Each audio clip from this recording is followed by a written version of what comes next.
Hello, and welcome to Beyond the Deal, where we discuss business, entrepreneurship, and commercial real estate. My name is Lacey Labs, and I'm here with my co-host, Laura Martin. In today's episode, we interview Larry Binda and Lauren Maurer of The Burg. The Burg is a community magazine and daily online news site that covers the area in and around Harrisburg, PA. The print issues are published monthly, typically a day or two before the beginning of the month. The copies are distributed to more than 500 locations for a circulation of over 2,000 printed pieces. Tune into this episode to hear more about Larry and Lauren's journey, the small business and publishing experiences that they share, and what advice they would give to younger business owners. Larry and Lauren, welcome to Beyond the Deal. It's so great to have you with us this morning. Thanks you for having us. Thanks for being here. Thanks for being here. Yeah. Let's just start with you guys telling us each your story. Larry, we'll start with you. How did you start the Burg? What's your background? How did you kind of get into this business? And tell us a little bit about those early years.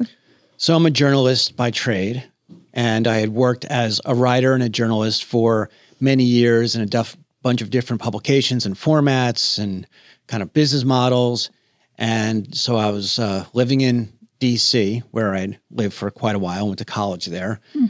And meanwhile, I had a friend who lived in the Harrisburg area, and he always had a dream of owning his own publication.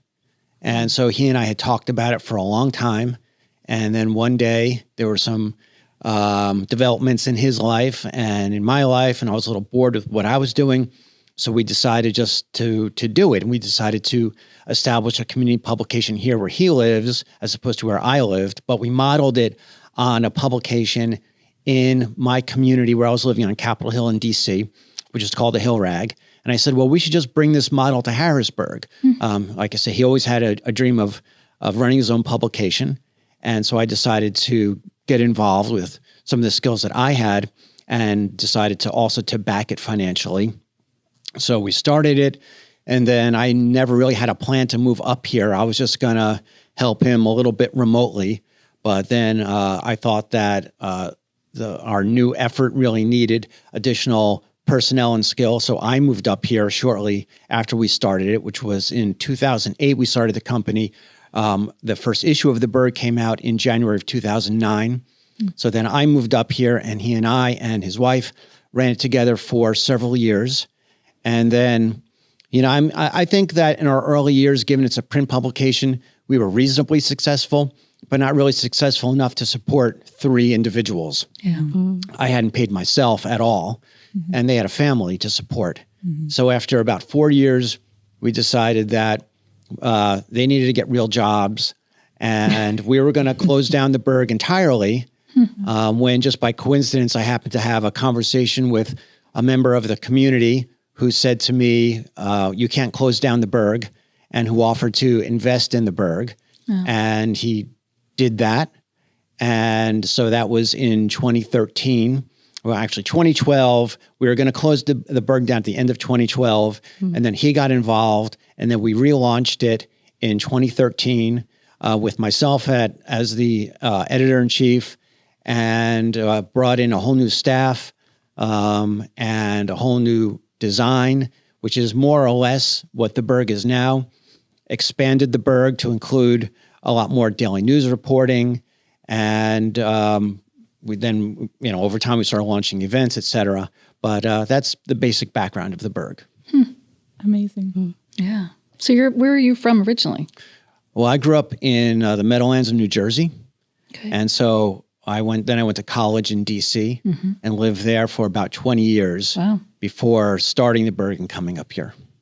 Wow. And so you've been here since like 2008, 2009? Yeah, I've been here since about 2009. Very good. That's great. Yeah. It's an amazing story.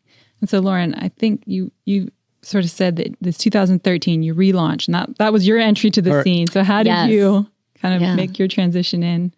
So his partner, Alex Hartzler, was... I actually guessed that in my head. But I was the community member. I was never going to say that, but in my head, that's who I thought of. Yeah, he was awesome. Running WCI Partners, a real estate development company in Harrisburg. And I bought a home from him in the city of Harrisburg. And at the time, I was doing real estate. just sort of starting out. And I didn't know about Larry I knew about the publication, The Burg, but I wasn't an avid reader at the time. So shame on you. I know, sorry about that, Larry. But yeah, Alex came to me and said, hey, I just bought this publication, The Burg. I want you to be the sales director. And so that fell on my lap. And I just, with him, knowing him and knowing what he did in the community, I felt like I couldn't say no. I wanted to say yes. I had this feeling of like, you should do this, Lauren. This feels right. Because I was kind of floundering. I was leaving my background in hospital management and things like that, and going into real estate, and I wasn't sure if I was going to continue doing that or not. But I just felt like this is my next step, and I was, he told me I could do real estate and the Burg, so that's what I did. So I became the sales director of the Burg with no past advertising sales experience, other than I did physician business development in my background. So I was a people person. I like talking to people, but I had no sales or like business background. But Alex trusted me, and here I'm still here. Yeah, we're very happy about that. Yeah. So to complete, I think I left the story of the Burg hanging a little bit because over the years, I acquired more and more ownership. Alex was still a majority partner, but then I bought him out entirely several years ago and brought Lauren and our creative director, Meg Caruso, in as partners because they had been with us for 10 or so years at that point. And so they're now the partners of the Burg. And so it's Lauren and Meg and myself. That's great. Yeah. That's amazing. Yeah. And you guys have built something has a name in the community. Like people know the Burg. People who aren't in Harrisburg know the Burg. And yeah. And you guys, okay, so independent publication, right? And so I know, have a pretty big circulation. What's your circulation at this point? It's 20,000 issues. Well, we print 20,000 issues. We distribute it in 7 counties in the area. Okay. And then, of course, we have an online presence, which is a little separate from that because we have people who just read the Burg online but don't read it in print. And because we also do daily news reporting because we're a news outlet. So that's almost a totally different track from our magazine, our monthly magazine, which is sort of our flagship product that a lot of people know us from. Yeah, on a monthly basis, we have about 70,000 users per month on our website. Just on the website, not including people who might only be reading the print. Yeah. Okay.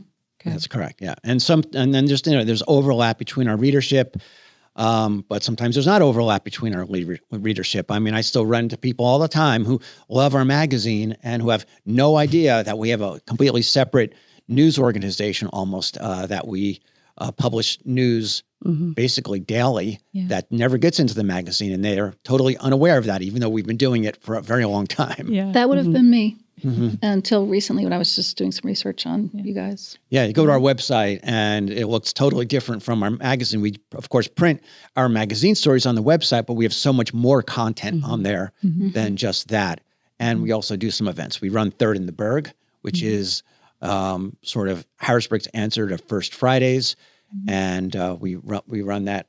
We take that responsibility on ourselves to give that to the community. And basically everything we give to the community is free. Yeah. It's a free publication. It's a free publication. It's a free website. Yeah. There's no paywall to the website. Yeah. And the events we run are generally free, including Third in the Burg.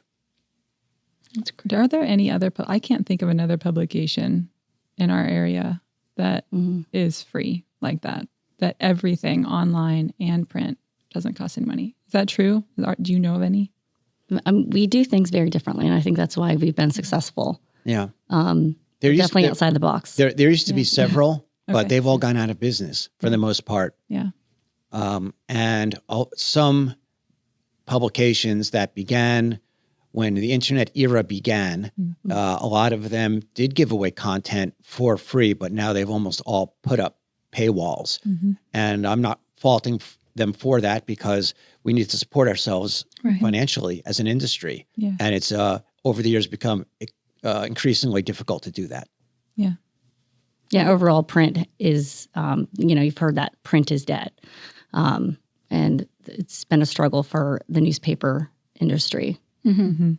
Yeah, but it's not just print. I mean, digital, in the early days of the internet, as far as newspapers go, a lot of newspapers thought, oh, we can just take our print product and put it online, and it'll be more profitable than ever because we can get rid of all of the print costs and all of the, backroom stuff and all of the pressmen and all of these people that have a huge cost to us. But it didn't turn out that way at all because digital advertising, as it turned out, was pennies on the dollar compared to print advertising. And it still is.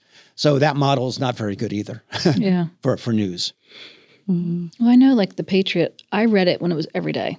But when they started going like skipping days, I was throwing them in the trash, never even opening them. So I did cancel it, which is sad. But the consistency was hard for me. So I like that it's, once a month. There's a lot in there. So when I'm in the city, I always pick up a copy when I see it. And that's sort of how, the Burg continued because Penn Live and Patriot News, it was sort of, anti-Harrisburg, or the stories were just, kind of scary about our community where we live. And so Alex was very adamant saying, no, you cannot stop because you are telling the right stories. You are telling the stories that no one else is. You are bringing, the community to light. And we're not positive all the time, but the community needs to hear these types of stories. Yeah. So Alex definitely had the attitude that the Burg can't go away because the Burg is telling a more holistic story or a more honest story about Harrisburg because other news outlets, and they're just not just, the Patriot News at the time, but the TV news as well, they have this philosophy of if it bleeds, it leads. And so it was all bad news, crime, et cetera. Right. And we were saying, that's a part of the story. It's just a small part of the story because actually the community of Harrisburg involves so many other things. And life there is actually, pretty good. I've lived there for, 16 years and I love living in the city. And Harrisburg, of course, has its struggles like all cities do. But I think that the Harrisburg community is wonderful. And I think that that's somewhat reflected in what appears in the Burg, but also we just want to tell a fuller story of the city. And, and of course we go outside the city as well. We not only we distribute well outside the city, we distribute in Lancaster County, Lebanon County, York County, we distribute all over this entire area. And we also cover stories, mostly in the magazine and mostly feature stories from those areas, businesses, arts, culture, et cetera. So it's not just the city of Harrisburg, although most of our news is Harrisburg focused. Our small office has 3 people that, including Lacey, that live in the city and just love it. Yep. Yeah, I've lived in Harrisburg City for, I think it's 12 years now. It's been a while. And it's amazing. I love it. I love the city. I think the city's amazing. There are amazingly resilient people who have incredible stories that live in Harrisburg City. And those stories deserve to be told.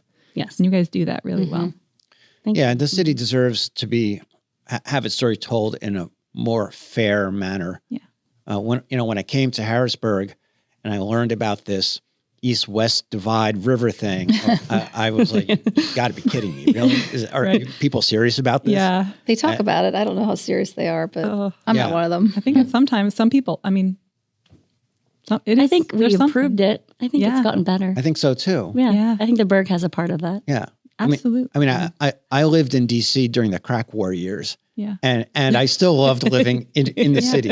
And I come up here and people are characterizing Harrisburg as this terrible place. And I'm like, I don't know what you're talking about. This is a great community. Yeah. The Burg is far more though than just stories. You guys tell amazing stories. But when I pick up this is a piece of art. Like there's beauty here that is going far beyond just getting the daily news of what's going on, which you also do very well, right? So I know that that's intentional on you guys' part. So tell us a little bit about that. Yes, that helps me with sales. Well, that's good. Advertising sales. Yeah, I mean, I always say that the Burg is something that you put on your coffee table all month long. You go to it whenever you can. because our front cover, we're known for our front covers.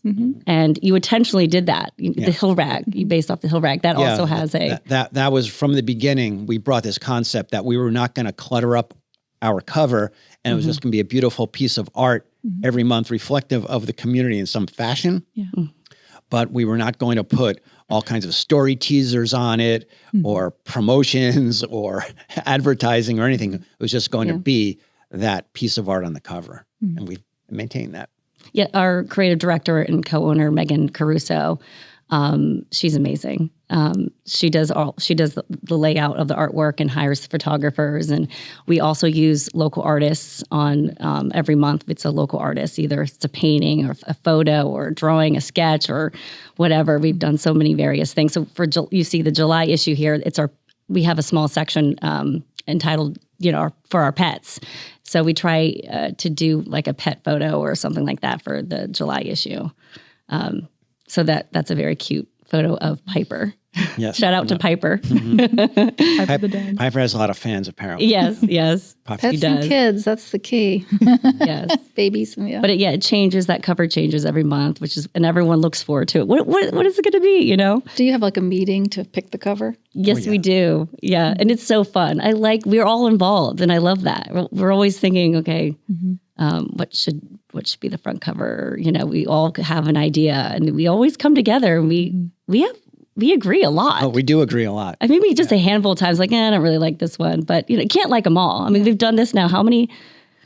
10, 11 years for me, 12 issues per year. So that's a lot of covers. In the hundreds, 160 or something. Yeah. And I always say, that's my favorite or that's my favorite. We don't have a lot of, like brawling disagreements over the cover. We, for the most part, come to a consensus. Something hits home. Yeah. I mean, Meg, who is our creative director, often has certain concepts or ideas, and then we just kind of talk it over and bat it around and decide what we think is best. And usually we come to an agreement pretty quickly. I'm going to pay more attention to the covers. Yeah. We have wonderful artists in this community. Yeah. I mean, Harrisburg is just thriving with local art. Right. And just incidentally, so Meg is also the co-founder of Sprocket Mural Works. So all of the murals that you see, not only in Harrisburg, but she's actually down in York doing murals right now.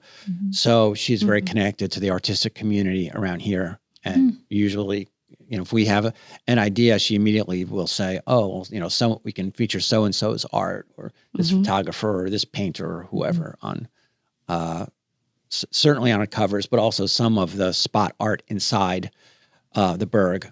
One of the things about the Burg, we discussed before about other publications and how they've drawn back. And not only have they drawn back in terms of print schedules, but also just in terms of their content. They just don't spend the money on things anymore that we spend the money on. So for instance, illustrations, which we have in the Burg. So we have photography, it's all local, illustrations almost every single month.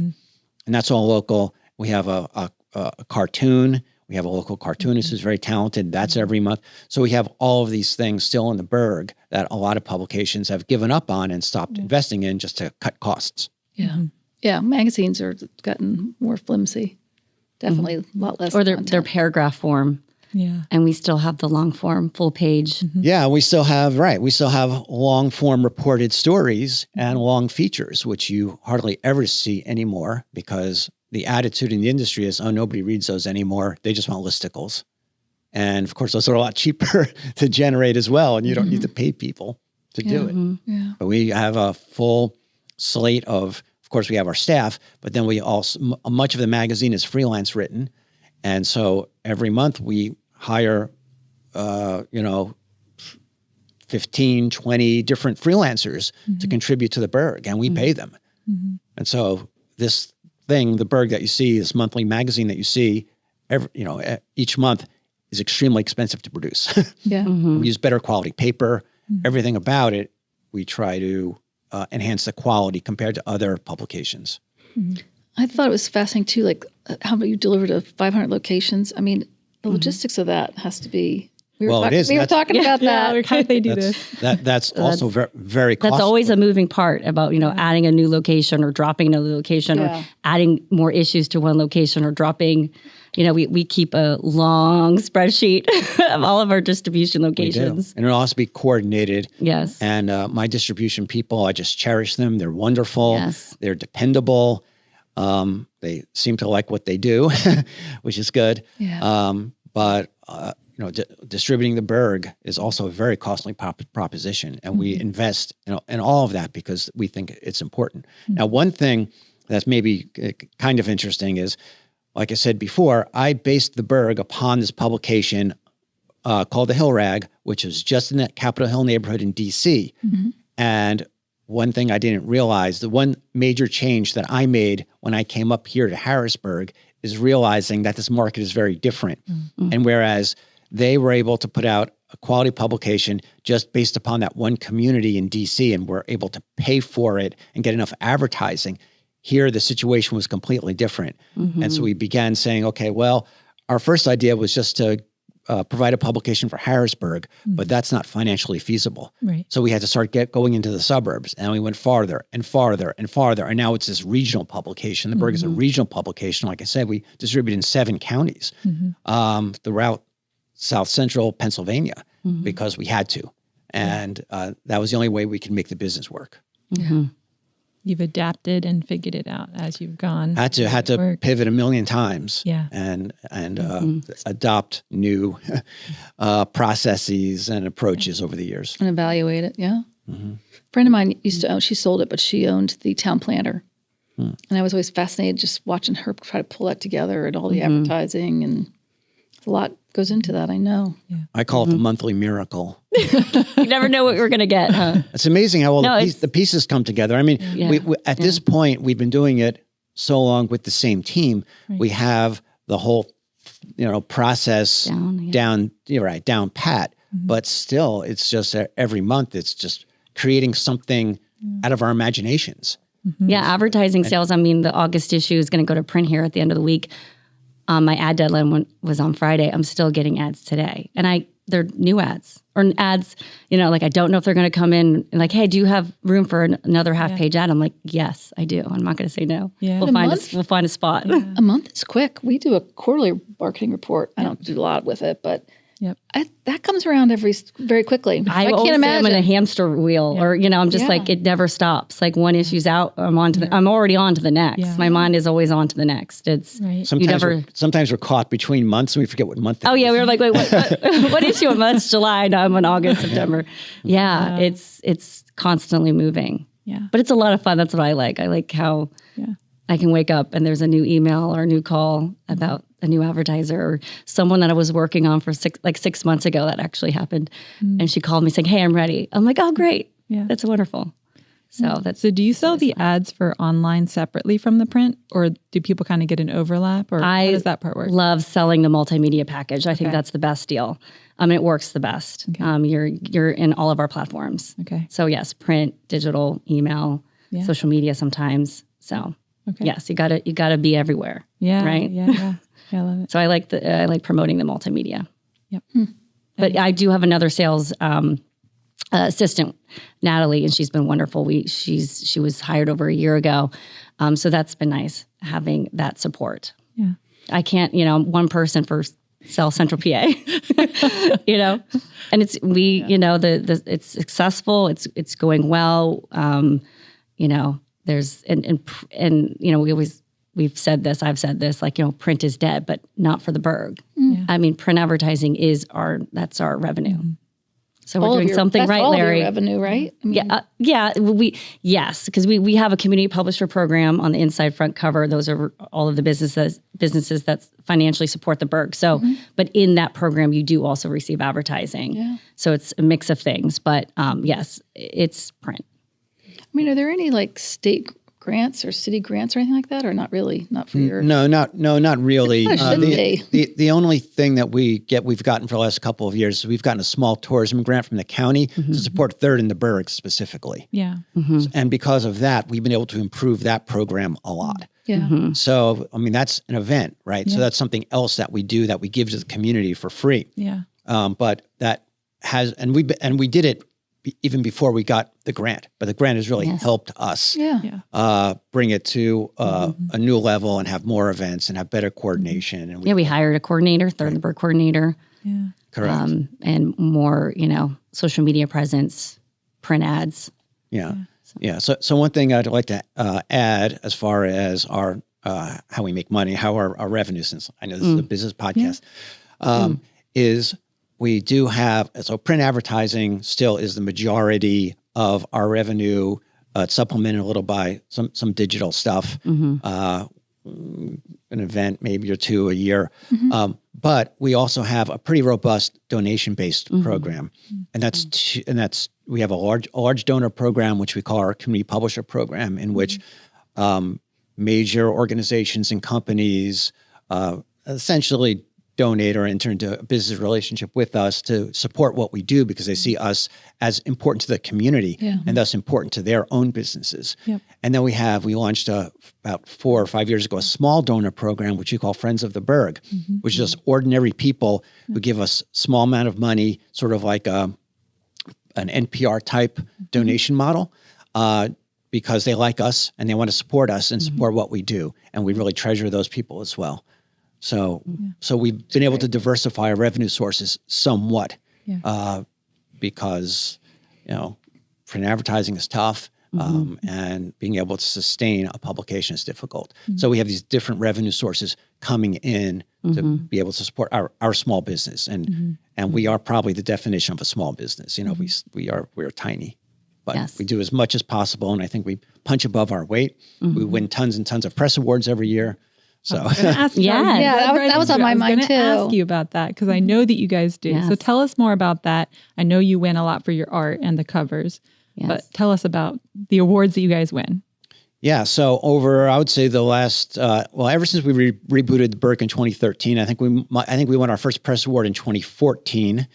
I think I won that award for column writing, the first one. Writing. But since then, in the last 12 years, we've won about 200 separate and group press awards from the Pennsylvania News Media Association. They're the big press association in Pennsylvania, and they have their Keystone Press Awards. So we've won about approximately 200 Keystone Press Awards across every possible category. I'm not even including advertising in that. It's over 200 if you include the advertising. Advertising has its own separate award. Yeah, it does. But so that is for reporting, writing, design, art, every possible thing that goes in that they award awards for, including for the last 5 years, we've won News Organization of the Year in Pennsylvania for 5 straight years. Yes. News Organization of the Year. Right. Wow. Yeah. So that's a peer judged award. Yeah. So like other press associations judge the awards for Pennsylvania. So we've been judged by people from Michigan, people from Oregon, people from Arizona over the years.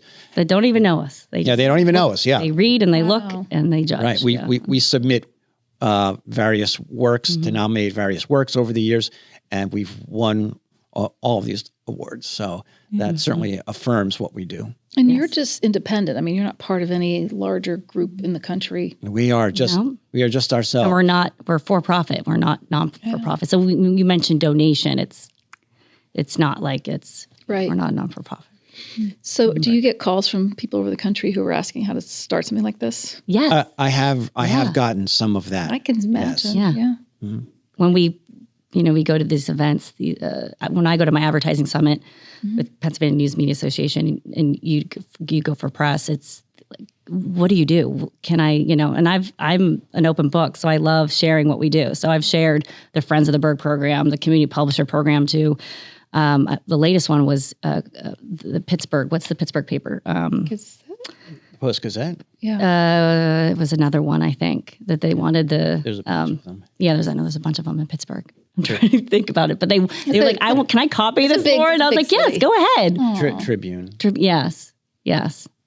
One of them. The Business Journal. Well, they also have a whole bunch of smaller publications in and around Pittsburgh. So, it's interesting because when I get calls or emails from people who want to talk to me about the Burg and what we do and how we do it, because they might be interested in replicating it, or they're looking for additional revenue sources, et cetera. I sometimes I'm not sure exactly what to tell them because we've been able to make it work. But a lot of our success has been very specific to this market. Some of it has been serendipitous. There's been a lot of luck involved over the year. Lauren and I talked about this on the drive over here. That we've been very lucky at certain inflection points. We've been able to make it work. Too. And I don't know how repeatable our model is to other places. Right. But I think the one aspect really for our success is reflecting the community and getting the community involved and getting the community to see the value in what you do and getting that community to support you. And I think that's the most important thing. And I think that's a lesson that a lot of publications and newspapers can learn because a lot of them, and you see this locally as well, tend to be very estranged from their community and exist almost in opposition to their community as opposed to being supportive of it. That's a great point, Larry. Yeah. I was going to say that over the years, I know I've heard from, advertisers and community members, like, I respect you. And, we had to earn that. We had to earn that respect and into being that honest, trustworthy publication. That takes time. And it's just a testament of the Burg. So I saw you went to Messiah. I did too. Oh, yes. So Have you ever worked with like their communications department or had any staff writers or interns? Oh my goodness. My background, so I went to Messiah for biology pre-med. So you can find me in the chemistry lab. I was in the lab 24/7. I was like marketing, business marketing. I wish I had that. I wish I got that degree, but I was following my twin sister. She's a physician assistant in urology.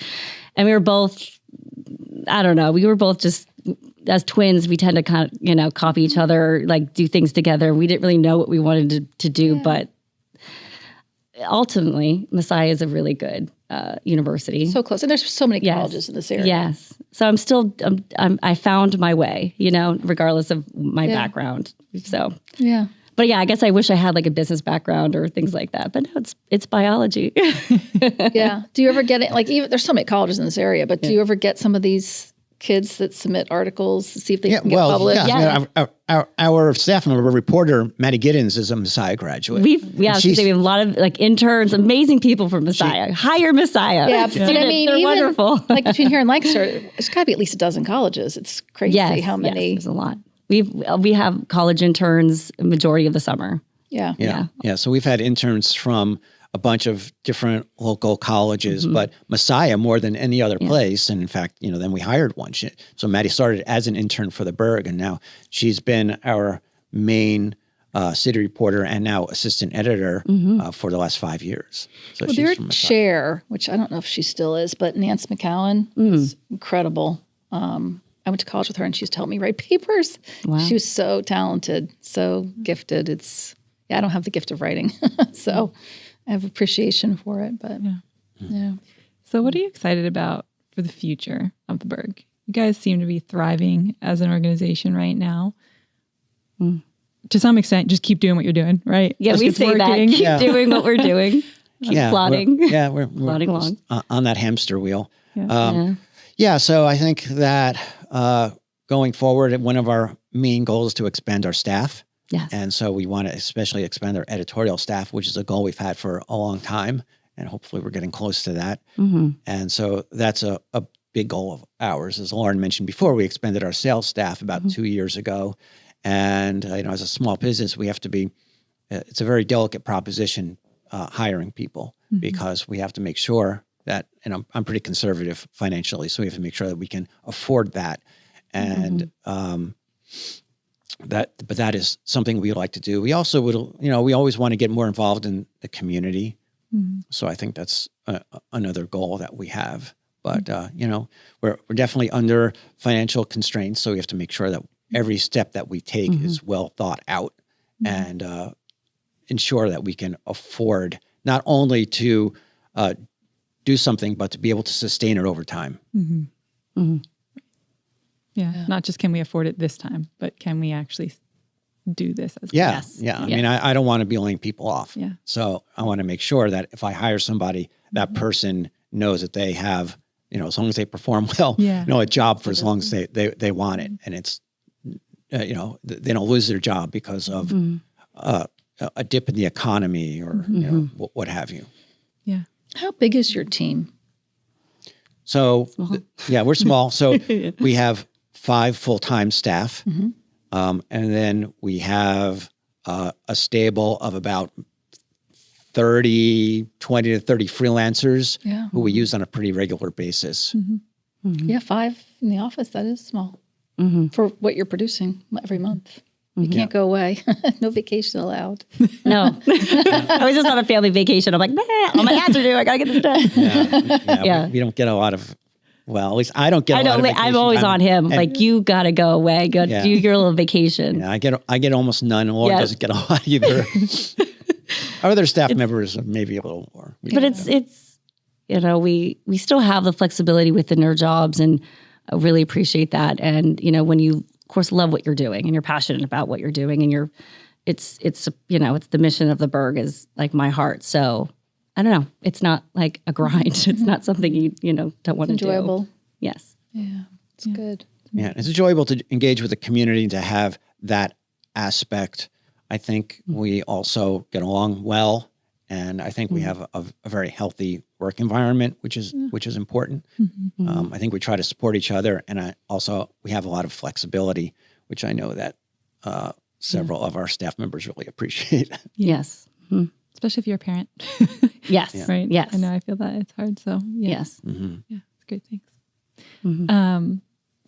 What advice or input or suggestions would you give to people who are looking to start small businesses, organizations, publications, or not?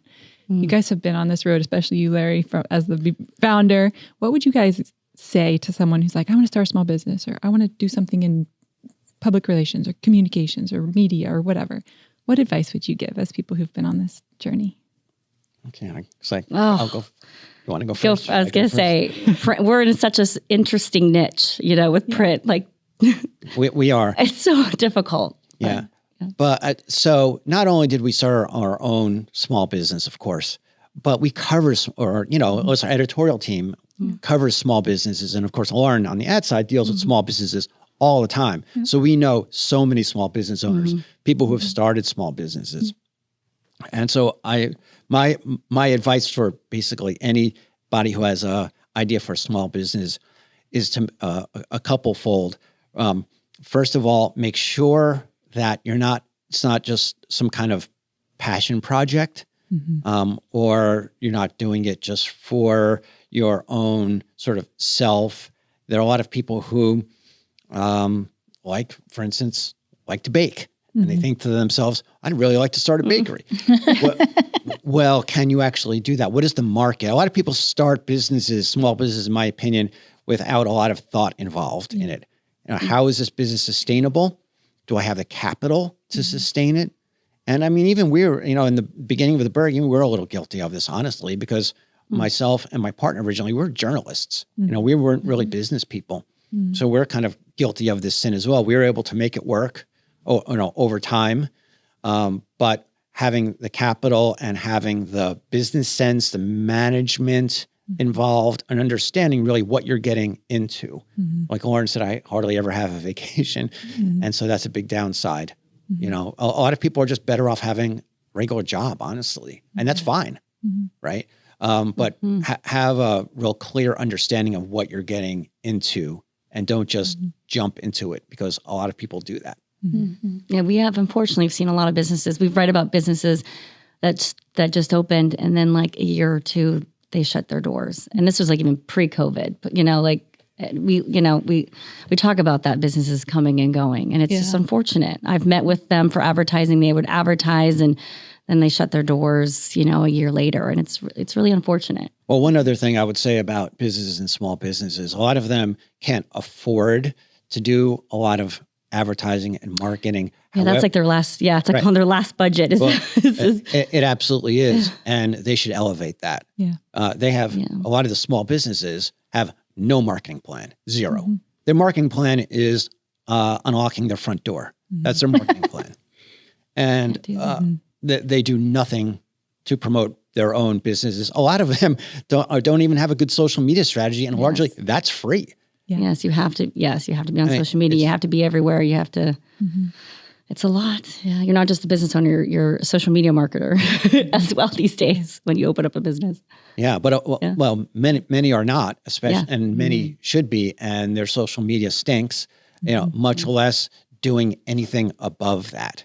And sometimes, you do need to pay for advertising still. I mean, that is one challenge in our business, that because people think they have this other option that is, free, that they don't need to reach a broader community through actual advertising. Yeah.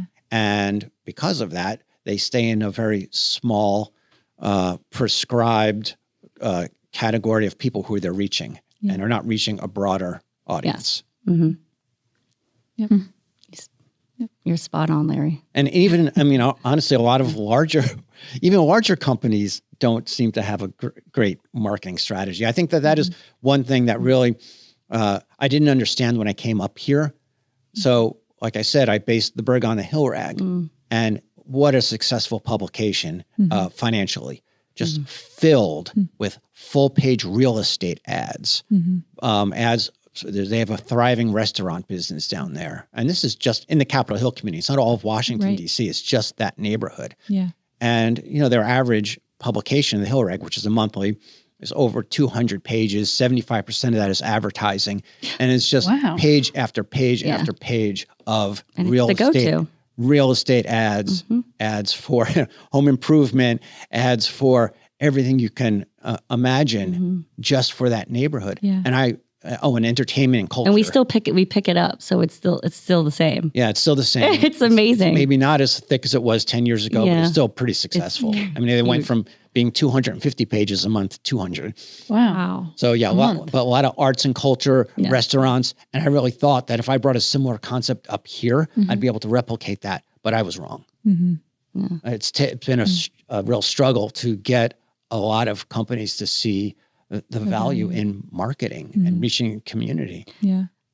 People need to understand when you're reading print, it's not seconds. So with digital, right, and social media, it's seconds or not even seconds. You just lose something, right? With print, minutes. Yeah. So, and we don't fill our pages with, ads and here. It's clean and concise. So you can really read through it from beginning to end and really remember the advertisers and remember the stories you read. A lot of people tell me they love reading the Burg's ads. And, so they'll go into a coffee shop or home or whatever, and they'll just kind of have a cup of coffee and linger over the Burg every month. And get off your phone and sit with. A lot of folks can't wait till this thing comes out every month. We have a street box right outside of our office. People in the beginning of the month when the Burg comes out and we put the new issue into the street box, will park their car and literally take 10 copies out of the box. You watch them at your window.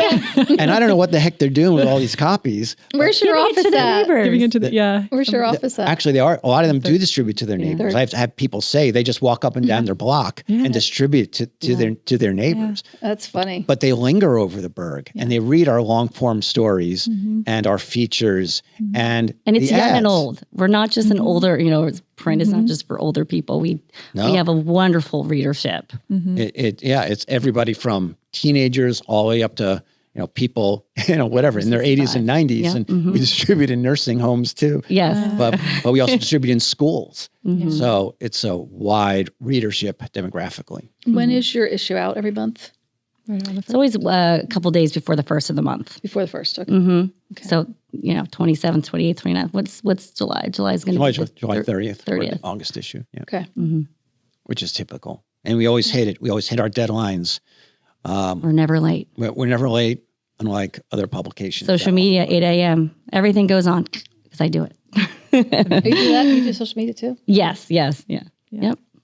We have, over 22,000 on Facebook and over 12,000 on Instagram. So it's how we push all of our articles out on social media and little some other things as well. But it's very active. You have a lot of neat contributions. Like there's little corners of it that if you know they're there, you flip to them and want to read them because you know they're there, like the cartoons or I always love the real estate one, all the lists of every property that's sold. I read that every single month. You know, you don't even know who these LLCs are or the names, but it's just like, look at all these properties. And sometimes you do know a name or, you know, it's cool. Yeah. Like that's a great element that you guys include. Yeah. There's a lot of small things that we throw in there that we think people appreciate. And we've added those over the years. So I guess that is one thing that's changed over the years. We've added very slowly based upon customer or reader feedback or community feedback or whatever, we've added various elements. So I am interested when people say to me, oh, when I pick up the Burg, the first thing I read is blank. And I hope it's something that I wrote, like my column or my introduction, but it's not always that. Some people do say, I love the real estate listings, and they flip to that first. And of course, other people are just totally in it for the crossword, which is it's funny. The puzzle. Which is Lauren's baby. Yes, I was like, we should have a crossword and Sudoku in there. So when did we add that? I don't know. A couple years. That was my thing. 8 years ago. And then we had a family time section. So that's nice. Also more puzzles in there for the kiddos. Yeah. Yeah. Yeah. It's very engaging. A little bit. It's the community, right? The community is random. There's just a little bit of something for everyone. Something for everybody. Yeah. Yeah. Some folks from the community said, oh, I'd really like the Burg to have more stuff for our kids, for the children, because there's nothing really in it. So we were like, hey, that's not a bad idea. And we talked about it for a while, and then eventually we did it. Yeah. I love it. So if anyone has ideas, I love hearing them. We will link your website and stuff in the YouTube specifically. So anybody, when you're watching, if you're like, how do we figure out where to find this? You're going to find it in the links in the show thank notes. you. So, Yeah.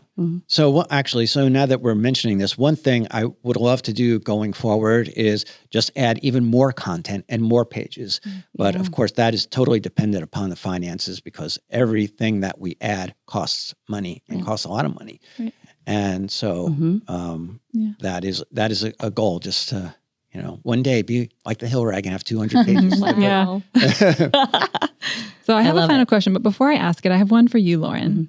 If someone's looking to advertise, and I didn't ask you this ahead of time, so if you need to look up the numbers, we can write it in there. But what is sort of the results that you see people get from advertising in the Burg? What are your selling points? Well, advertising, you have to be consistent with it. So I always say at least 3 months, and multimedia approach. So depending on their budget. So I want to make sure, I want to learn a little bit more about them and their budgets. And if they're, if they're gung-ho about print or gung-ho about digital, I'm not a pushy salesperson. I just like learning and listening. But yeah, consistency is key. So based on what they want to do and what their goals are, I will put together a media proposal. So based on, the number of months that they want to advertise, their budget and things like that. So I love putting, of course, the print in there and, some of the digital stuff. We have website block ads, skyscraper ads, email ads, and things like that. So banner ads. So I put that all together and we kind of go back and forth on that. Yeah.